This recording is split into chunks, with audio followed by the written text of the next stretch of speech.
Thank you, Mr. Chairman. Thank you for holding the hearing, and Ms. Christiansen, thank you for being here today. According to the Forest Service, in FY 2015, the USFS harvested less than 2.9 billion board feet of timber across 204,763 acres, far less than what is needed. And the June 1st, 2018 forecast from the National Interagency Fire Center says that there is potential for significant wildfire activity in most of the West, including Idaho. What do you see as the sustainable level of harvest from the Forest Service, and how can you ensure that the industries that rely heavily on wood products have the resources they need at an affordable price? Thank you, Congressman. It's more activity in the forest to create more resiliency. Now, that is not all creating the resiliency, reducing the fire hazard is not every acre is going to produce board feet. Some of it is reducing these very small, dense vegetation. And an integrated approach in many of these landscapes where we do some mechanical treatment and then we go in and we do prescribed fire is going to get us to where we need to be. Now, producing timber does have an outcome of critical products for communities, and partly it will reduce hazardous conditions, but it's not a one-for-one on each acre. And I understand that, but are we seeing an increase or a decrease in fires? In fires. We're seeing an increase in fire, and we are committed to increase our work in treating hazardous fuels, thanks to Congress's commitment to us and investment, and the amount of board feet or vegetation. So what is a sustainable level of harvest from the Forest Service? If we want to see a decrease in fire, we want to see an increase in board feet, what should we be doing? Because obviously we're seeing the opposite. We're seeing more fires. Yes.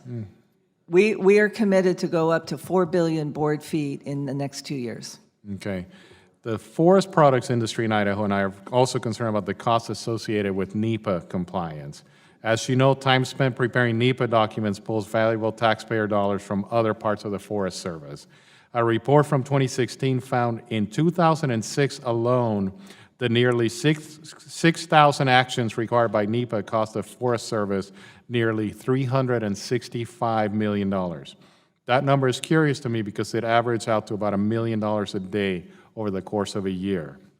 I know this administration, you're interested in renewing and streamlining the NEPA review process. What is the Forest Service doing to reform the process?